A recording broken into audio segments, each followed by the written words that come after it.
This is the Lydia and Spin with Lydia Lunch and Tim Dahl. Good evening, afternoon, morning, or whatever it is right now, Tim. I'm not sure. Yes. How was the red eye? You flew back from LA last night. Yeah, the red eye was fine. I always prefer it, of course, because less traffic everywhere.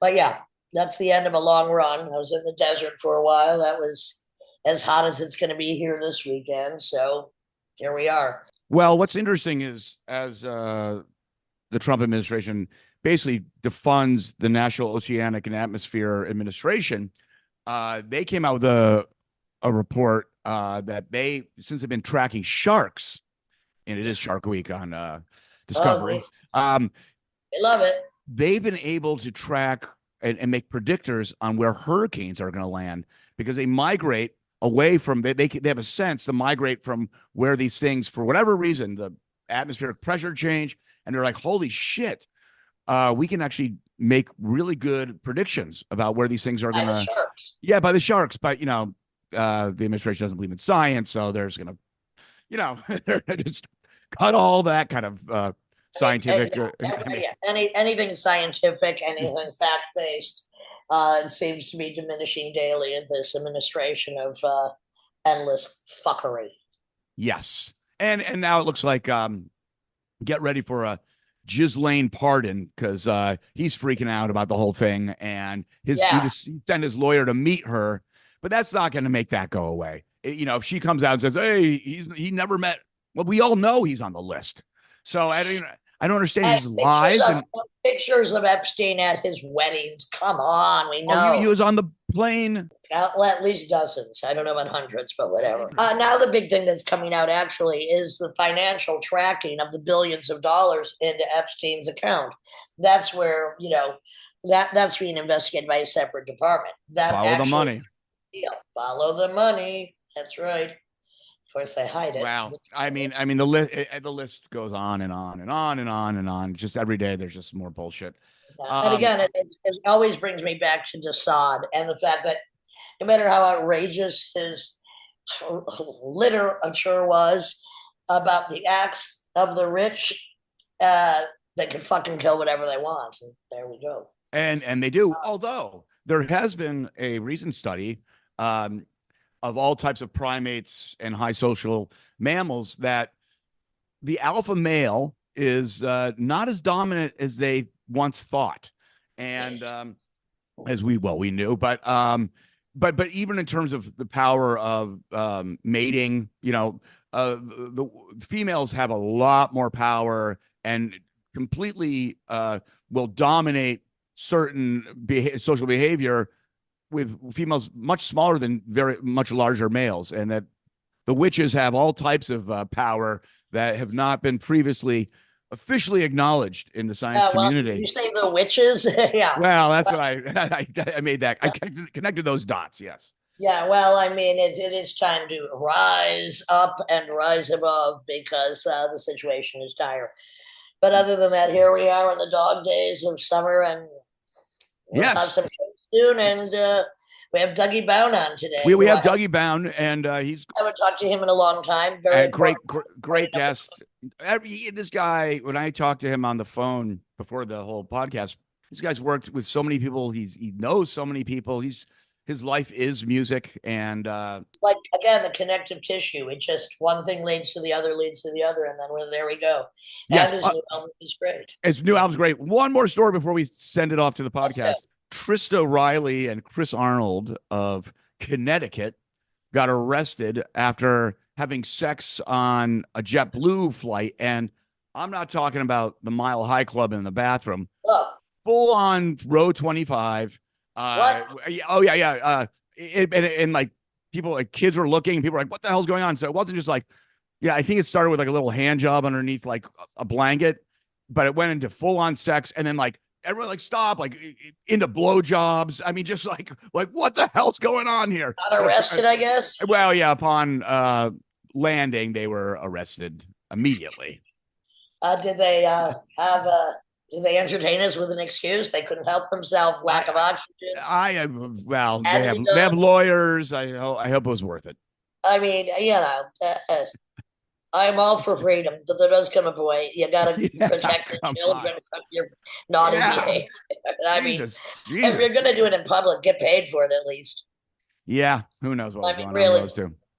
charge for it. I mean, put a curtain up. But anyway, here we go. And episode What the Hell Ever, and it's not going to stop. And that's all I know. So, with nothing more need be said, this is the Lydia's been with Lydia Lux Tyndall and Dougie Bowne. Take it away, Simon. Ta-da.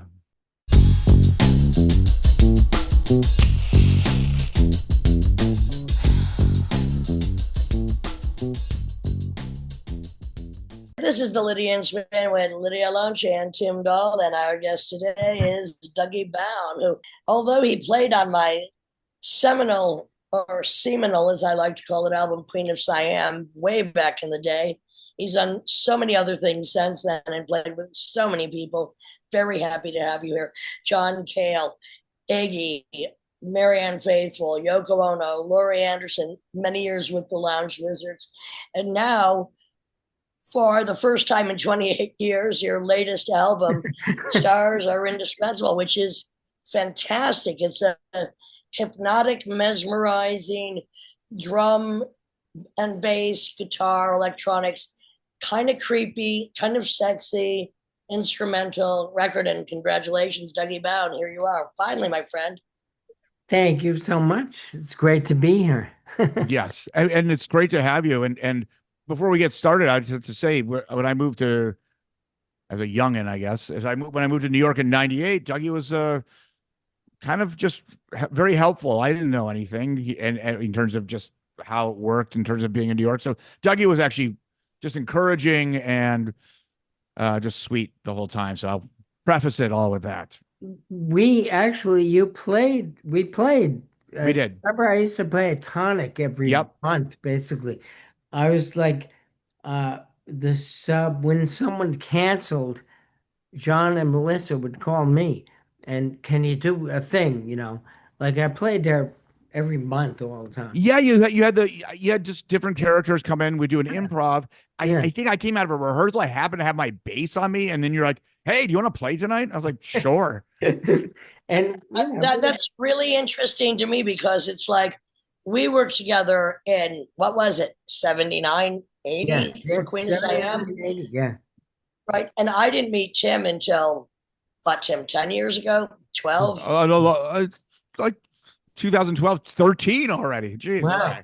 Right. And also Tim wasn't that familiar with a lot of my music, but he was intuitive to be able to play retrovirus and everything else. Yeah.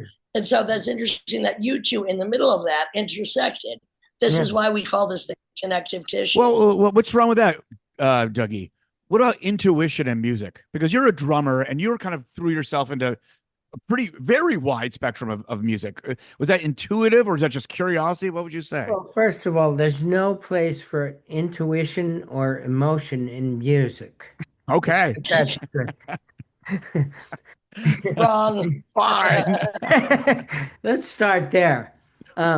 No, actually, well, if you want to get into this, when I came to New York, I wanted to play with, I aspired towards Anthony Braxton. He was my Sure. hero in high school in Jersey, of all places. You know how in high school I had like two music friends, and we'd call him Andy Baxter. Anthony. It was like a club of young kids that love that kind of music, and um, I came and by completely the role of coincidence and accident is this will illustrate it. I was outside Manny's Music Store and 48th Street, a very famous Yep. store. All the people, everyone came to buy stuff. And I think by then my roommate dyed my hair purple or some, and I was had. Excuse me, you're what?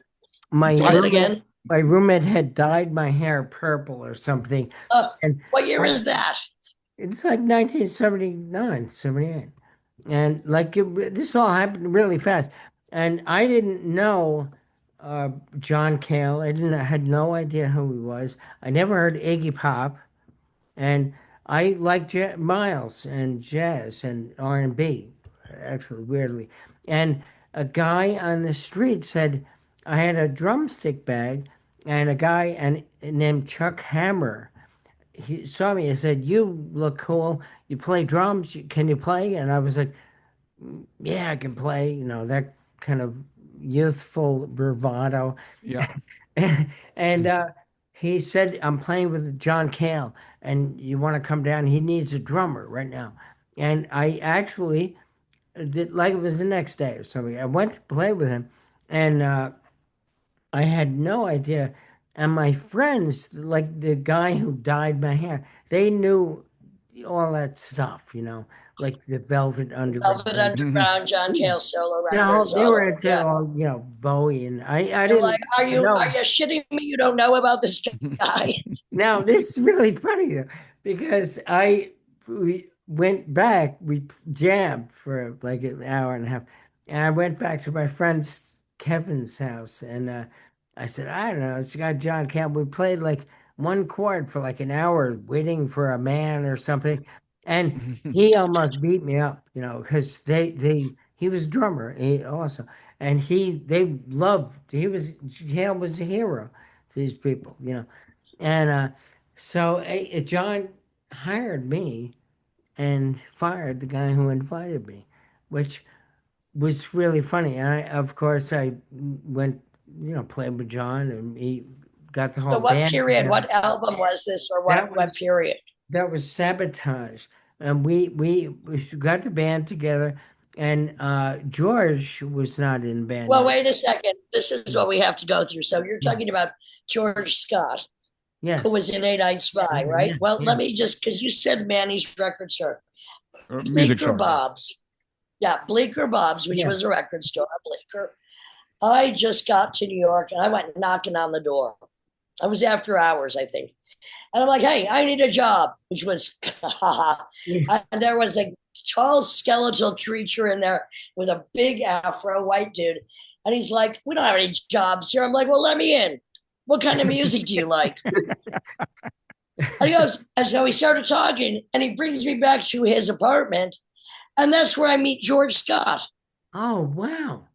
which was right around the corner from CBG. He was like the Skeletor, Chris Gray, who was right Yeah, in the band with Jack Ruby with George yeah, Scott. yeah, That's how I met George Scott. And then you're playing with George Scott, who was in Eight yeah. Eyed Spy, Yeah. Well, the and George, John Cale. I think he, this is all how we met, and it's all coincidence. And uh, what is the word? There's a word for just things happening. well, it was beyond a Synchronicity. coincidence. Not Yeah. synchronicity. That there's another word that's more like merriment. If you know what I mean. That's a more playful word. That's less, and I can't think of it. But anyway, it's really funny because at that's all within months, really, of All both of within us. months. Yeah, All within months of yeah, me getting to New York. All within months of you yeah. getting to New York. And And I mean, I don't remember how you were brought into, for instance. So you're just in New York and you're immediately playing with John Cale, who you don't know who the hell he is. now You're playing with George Scott. George was not in the band. There was another guy who, George Scott pied John oh, Cale on stage it in the was face with George. the George band. was this is another weird thing. The guitar player that got fired, he's the guitarist on Bowie's Scary Monsters. He played Lou Reed for a long time. But there was another bass player in the band who it didn't work out, Tony Shanahan, who became Patti Smith's music director. He's been with Patti for 30 years now, Patti Smith. But Mhm. he didn't work out with the John Cale band. And there was insanity. There was violence, bloodshed on stage, tipping over. And my thing was, I really was open to these people read books and everything, and they like the same movies, weird. I mean, the jazz guys were the jazz guys. I'm talking about notes and stuff at that point. And so I felt like I had entered a community which was I belonged in. I was welcome. And but Cale, I got close to him. We did it like an improv duet at DC Space. And he was like, "What are you going to play?" I was like, "Improv, come on." I actually convinced him Oh, to. you're the one that convinced them to do improv. Oh, okay. Well, I mean, he had played, I didn't even know. He had played with Terry Riley and all, he was Right. above. I didn't know anything about his history with that. Uh, Once I played him a Herbie Hancock thing in the car, and no, it was a Quincy Jones arrangement of a Herbie Hancock solo he wrote for strings, and on one of the Quincy albums that are R&B, kind of. Yep. But it's an amazing thing, and I was like, and the strings are playing, and Cal was like, what's going on there? How? And I said, it's a solo by Herbie that he transcribed, and John was, no, no, that's not a solo, and I said, that's how Herbie plays.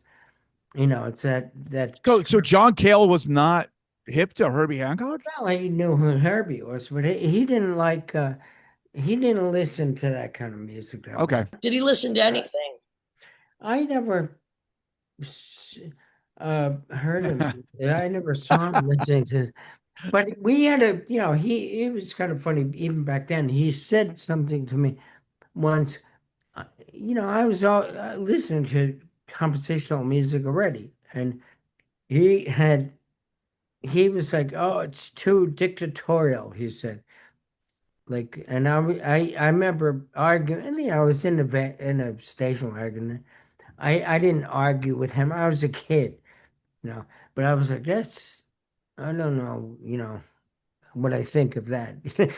You know what I mean? I didn't say anything, bro. It was more like it, but anyway, the bass player left, and this for the Lydia thing. John played me a couple of like, who do you think? Because you're the drummer, and he trusted me. He was nice to me, and he played the Contortions, I think, and I was like, that's the guy, that's the dude. There was no question about his. I wanted to play with this guy, you know what I mean? And I Yeah. was a kid, and George. The rest, of course, he joined the band, and I loved him, and he turned me on to so much stuff, and George we, Scott was so strong when he was drunk. He could rip, when they had telephone booths, he yeah, could rip the receiver yeah, off a and telephone. And he did it one time and split his hand yeah, open. yeah, and he did it more than one time.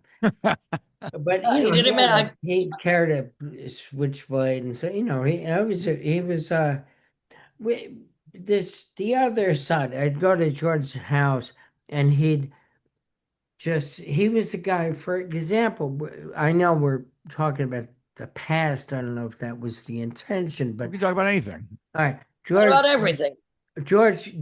Like I he like played Brian Wilson, for example. Now this is hard to imagine, Tim. You have the Beach Boys. Like if I walked to in those days, so any of the bands I was playing with, Verlaine or Chris Spedding or whoever, the people I know, um, and mentioned, man, Zeppelin kills.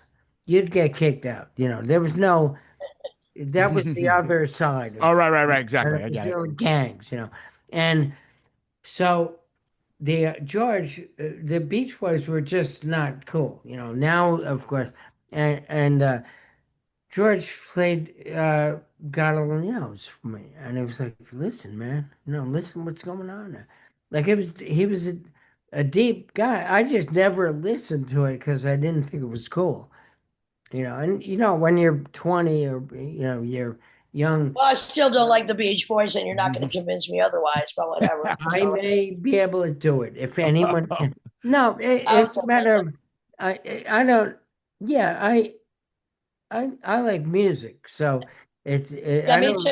I There's don't just like. some I don't.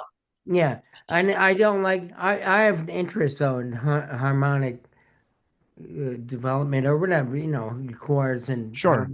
and it's a pretty inventive 3 minutes of music. It's Yeah, outrageous. just very aggravating to somebody like me, as is ABBA and the Bee Gees. But you can like whoever you want. That's fine by me. You didn't Wait, do play with you John like the Cale. Bee Gees? Do you like the Bee Gees?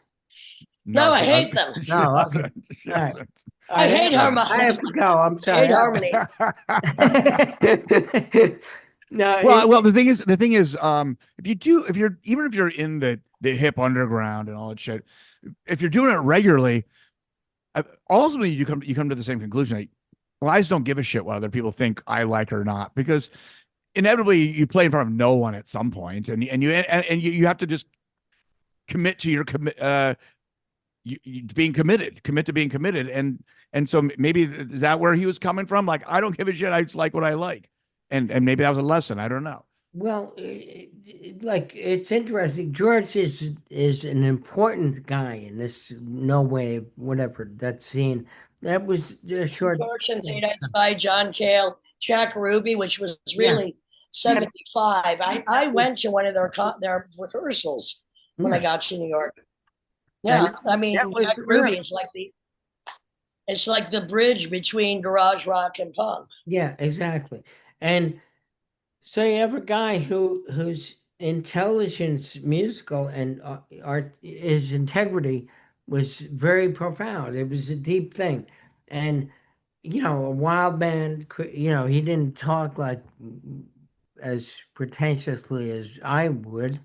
He does stuff, whatever, and he was deep and committed, and but yeah, I'd go to his house. He'd start playing, fish heads, and then, you know, Captain Beefheart, whatever. All this stuff I really didn't know Strong about. aspect, Yeah, which I was and always, I did not understand why they ever compared I Spy to Captain Beefheart because we had nothing in common with it.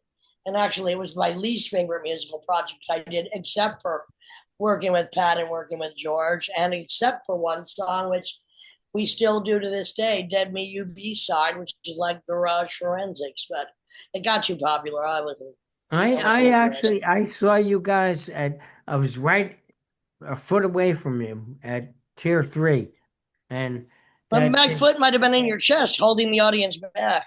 no. It was a beautiful show. I know what you mean. That was a different thing for your now at that Well, see the no wave shit. You and Arto, for example, like Arto, you're friendly with Arto, right? You guys are oh, Sure. not enemies. nice. Well, I Arto, don't hang out. I I hang told out with Connie Berg of Mars. I don't hang out with Ardo, but I still hang out with Connie Berg of Mars. Yeah, my well, favorite no wave band. Arto, as I like I by then I was playing with Iggy, but I went to drink basically one night at CB's, and I saw DNA, and that was really easily one of the three profound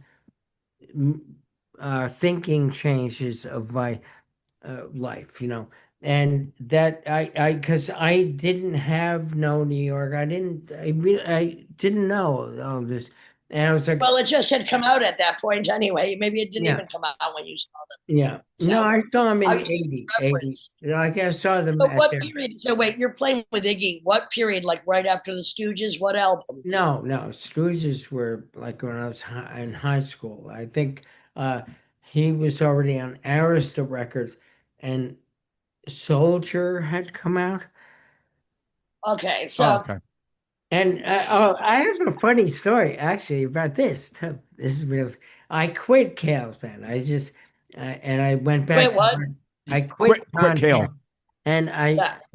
went back to working at the Broome Street Bar as a busboy. Huh. And I was like, I need to play some more different. I can't play this stuff every night, And and he it was wild at that point with John Cale. He was pretty, out there at that He point. was out of control, Yeah. drunk, So, and violent, I was truck race. definitely, I was right What? in there. I was in there with him, and that. but and my a friend of mine, ex-girlfriend, had said you have to see Iggy Pop. And I was like, okay, So I went to a place called the Palladium, which was a concert hall that became a nightclub. 14th Street. Yeah. Yeah.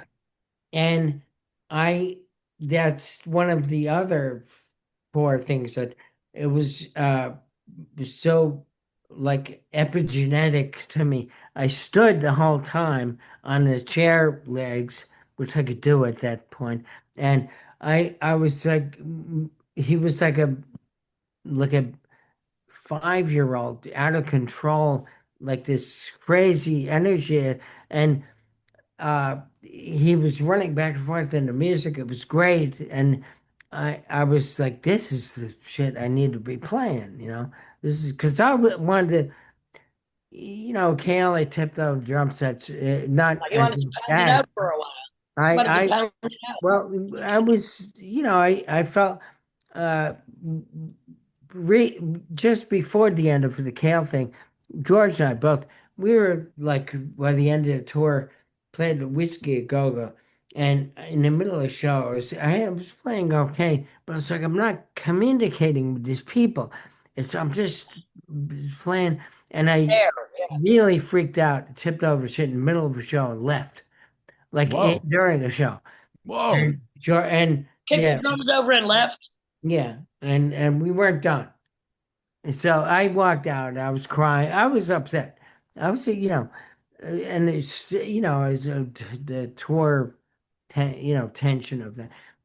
But anyway, so Wow. soon after I left Cal, and when I saw Iggy, um, I was like, this is completely committed to whatever it is he's talking Yeah. about. Yeah. And that week, believe it, it's insane. He fired the drummer like this and I talked nonstop to everyone met about Iggy is the most unbelievable thing I've ever seen.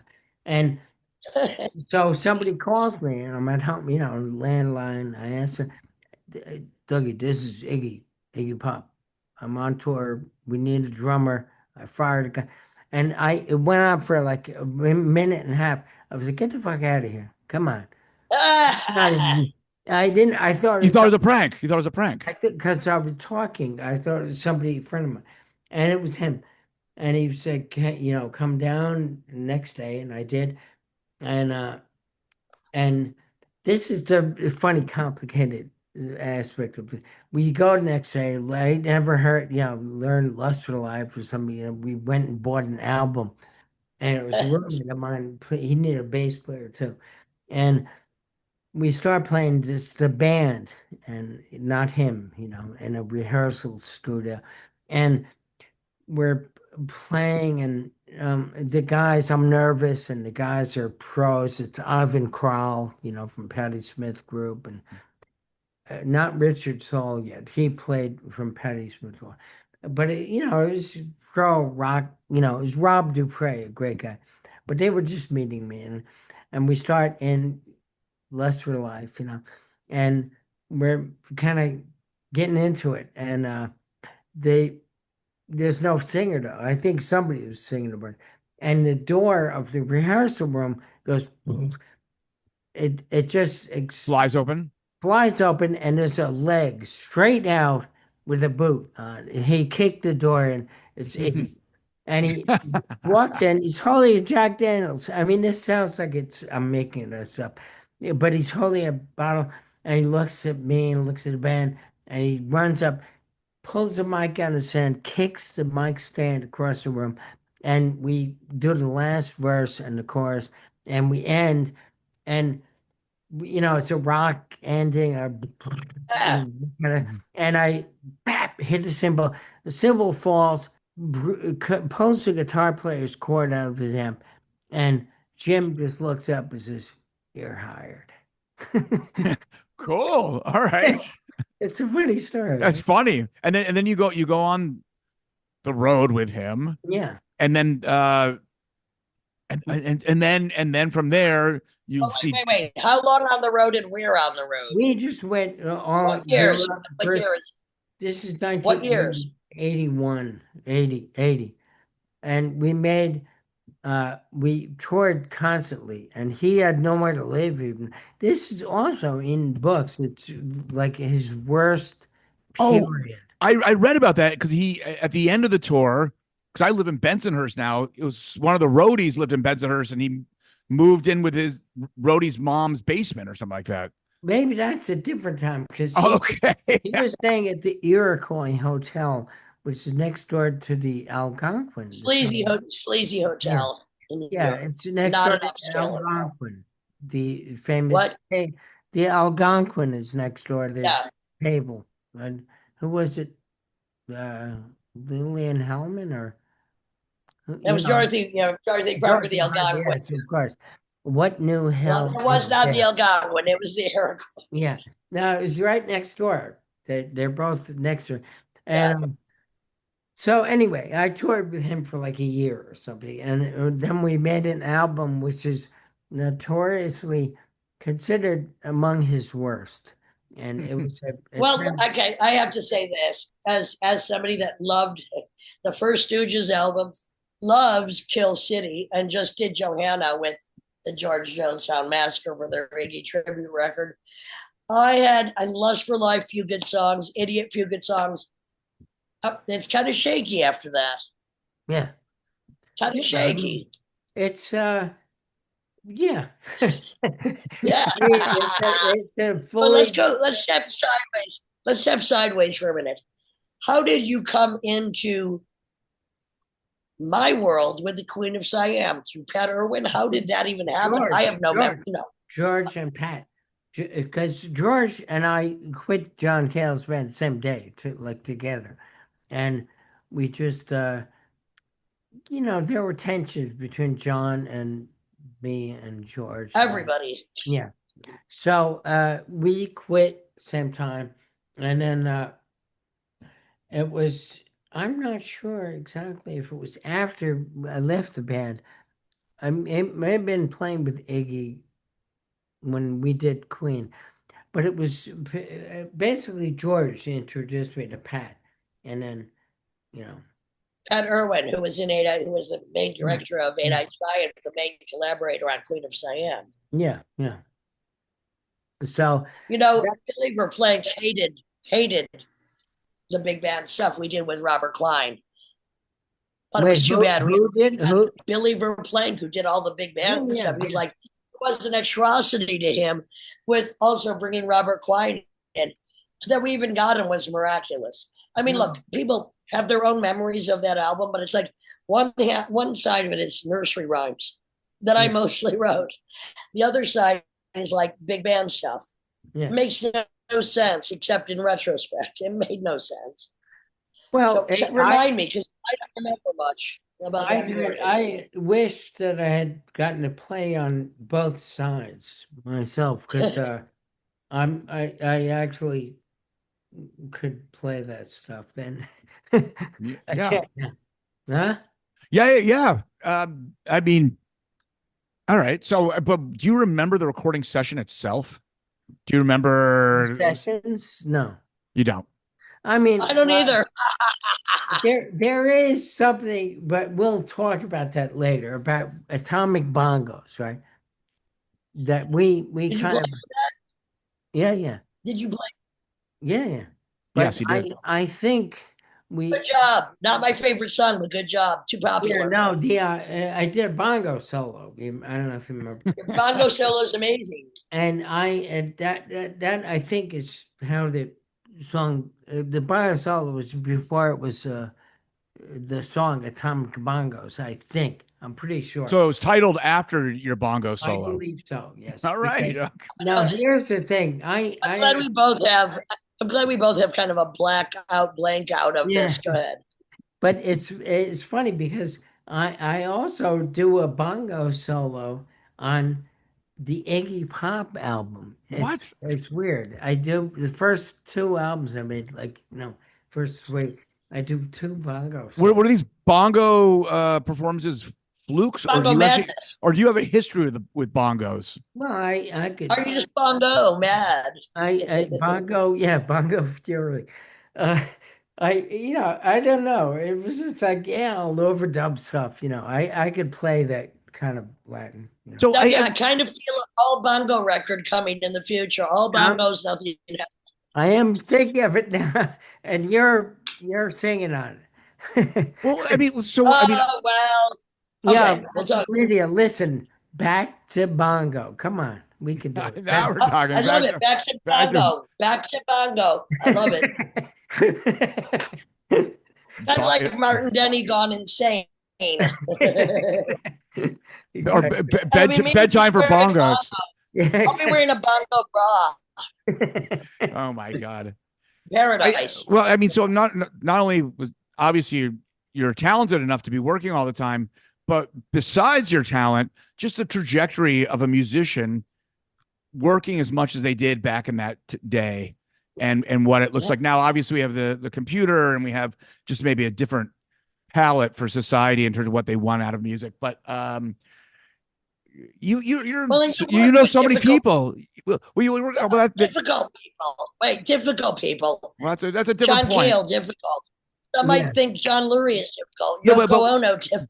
but what I'm getting at is you could quit. You could quit halfway through a set of John Cale, and then a week or so later you're working on another gig. So Well, and no, that's not it's not actually. true. Okay. No, I worked in restaurants, and I, In between. I was washing dishes and stuff and Yep. busting, and the I think that I was still my motivations were playing music, not and being an artist or whatever without sounding too highfalutin. I wanted to work with people who shared the same goals. So I left Iggy's band a week, like a month or so before a tour opening for the Rolling Stones, and I knew it was a tour with the Rolling Ah, Stones. And oh. so I went to work in a restaurant. I said, I'm going to play music. I need to explore more avenues. And Wait. Let me just ask you this, Becky. Hang on. Did you think that the music was just so shit that Iggy Pop was doing that? Like, that's an embarrassment to your own integrity. Because no, I think a no. lot of his music has been really shitty when it was so great at one point and at other Yeah, points. but that's no, I didn't think that because Jim is a friend of mine. He is He's artistic. cool as fuck, but The albums, yeah, I have little use for half of them. I'll say, you don't like the idiot. I actually think it's a great album. no, The Idiot is great and Lust for Life, but after that, I just have to cut it off. Yeah, yeah. I haven't, listened to any of the other ones, but Jim is a different story than the albums. But why did you cut it off when there's going to be this huge tour? That was my need, not like he just gave and he still does. I have friends touring with him right at the moment, Well, isn't Nick and Sinners touring with him now of the Yeah Yeah Yeahs? I'm Lead not sure. guitarist. A singer Joan Wasser is touring with him. She's a more of an she writes songs R&B influencer, but he's just uh, uh as real as anything I've ever But back seen. to why you quit Yeah, right before this major. that was my needs. It wasn't because he was laying me down. He No, I know. But he was said, it the music? yeah, I just needed, I was still early 20s, so I needed to explore the avenues. I would listen to Jack DeJohnette's playing on Live Evil, and I'm like, what is happening here? What's going, or Ecoaway is playing in DNA. What, I want to understand these things that are going on. And, And really, I respect that greatly because you know I what? still, You look, had a different vision. yeah, I mean the and you talk about it all the time, like and your uh, expression is confrontational often, and if and you know what it's like some people I have seen Jim, not well from behind mostly, but his thing is so real. It's like, it's like, say you're a blues guy, right? One of the greats, Yeah, and you have to pay, tour every night. It's not like I've got the blues every night.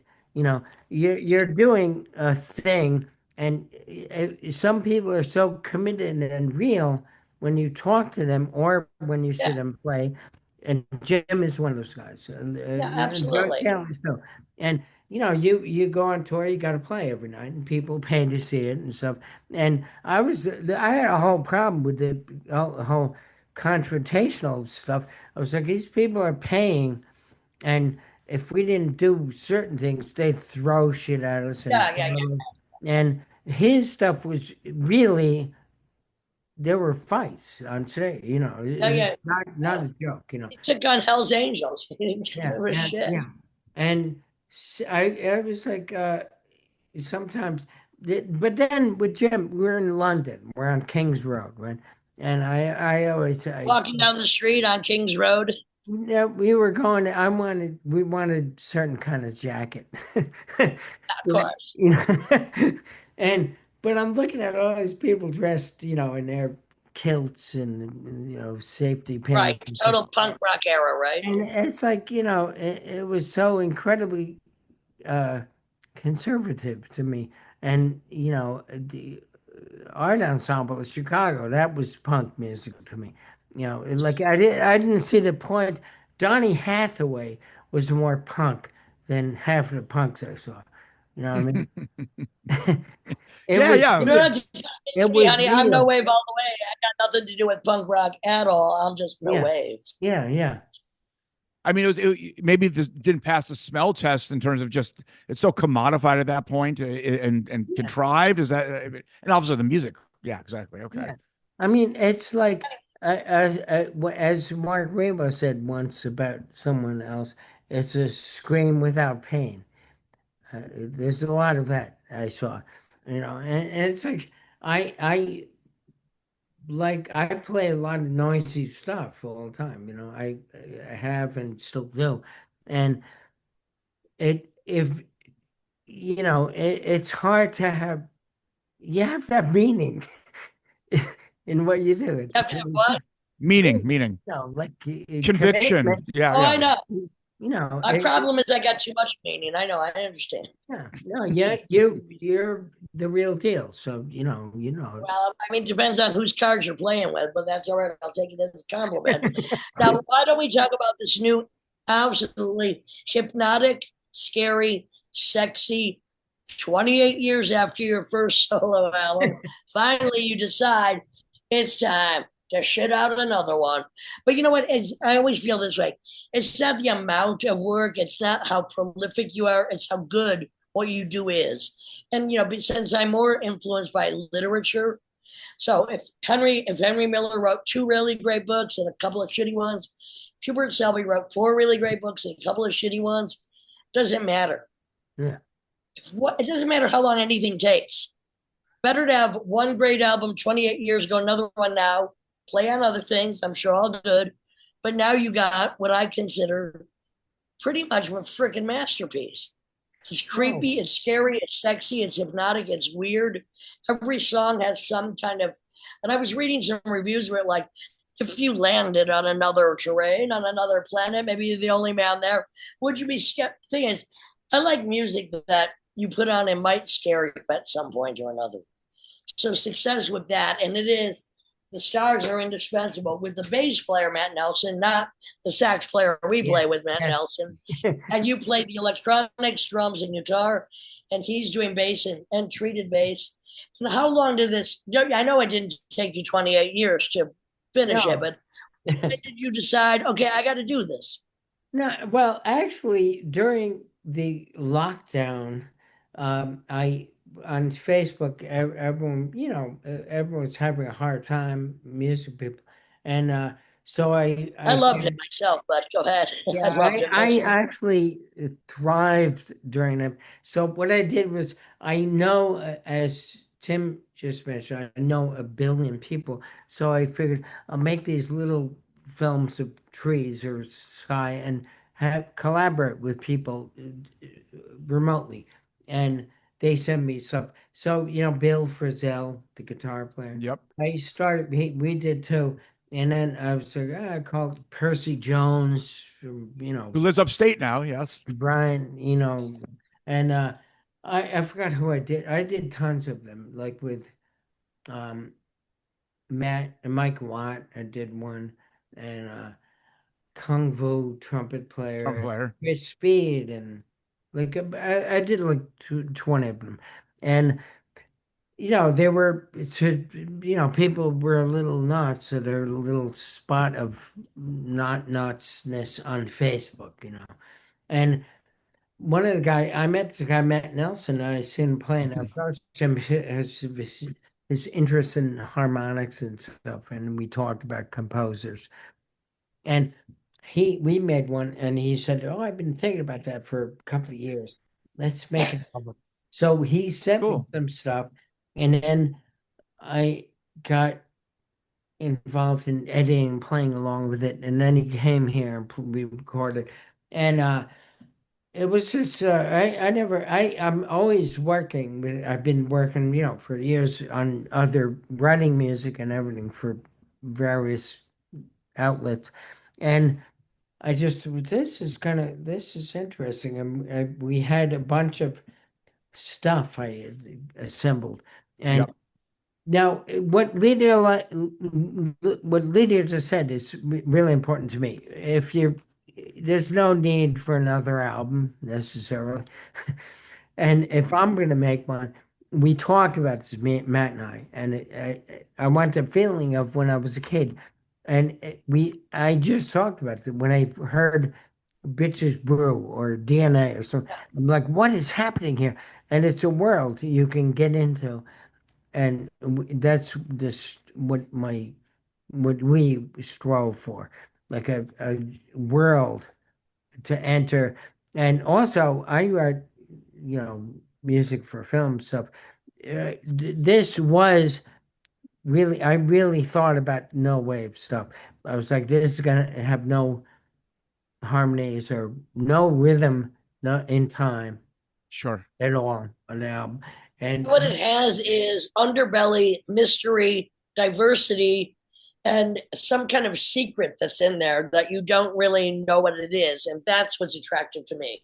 that's so nice of you. It really means a lot to me because I did think of your first band and Arto's band. I said this to Matt. I was like, we need to think about this stuff. And he didn't know a lot of this stuff. He's a young guy.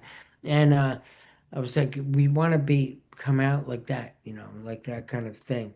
And by the way, And by the way, literature, the just to literature. verify, it doesn't sound like those, especially my early stuff that you mentioned, but No, no. because but the essence of the weirdness and the mystery and the uniqueness is what it's pulling from and what it Well, pushes out. John Zorn put it out on his label, and I don't know if I'm allowed to say it, but he was like, I've never heard anything like this. And I was like, I thought it was hacked because he's heard everything. And I was like, Oh, must be that's something. great. Yeah. So it was very nice. And he said, I'll put it out. I sent him the initial, Is this just out now? When did this come out, Dougie? like about, it's within the last year, at 24. Yeah, So, ours are indispensable. I mean, also, I think it's always great that if anything is on Bandcamp or wherever you can find it, buy the vinyl, is it not vinyl no, or can unfortunately, download? Sony Records does not do vinyl. They only do CDs, No, You- Oh, Well, yeah. downloads are always good if it And goes in your by the pocket way, you mentioned literature. The stars are indispensable. Is the from a last, Philip Roth. yeah, Philip Roth. Yeah. Well, you can And say that because it's your. Go ahead. no, Tell us what that is. well, I forgot which book it is right now. It's unbelievable. But But I it's from thought the last line of a Philip Roth book. it's from which one? The last I don't know, the last Yeah. sentence of a Philip Roth It book. is, and it's. Stars I are thought, indispensable. I Your thought- title, honey, I don't know. I'm just quoting you. I'm quoting no, the it's press. so. I thought it was so beautiful. It stuck in my head, and the I wanted initially it was going to be transient luminous event, which is a astronomical term, and then so now that's the name of our band or something. By the way, I was in Joshua Tree for the last few nights, and the stars were amazing. And not only that, I got to watch the latest SpaceX launch, which looked like a giant polluting jellyfish. Where did it very launch out of? beautiful, Where did like- it launch out of? Texas, and then you could see it from there. Someplace in northern, I think, California. Okay. But when we saw it in the night sky, it looked like a giant jellyfish. All I could wish was, I just wish it would explode at so many motherfuckers' heads. This Yeah. is the linear spin, and that's what we do.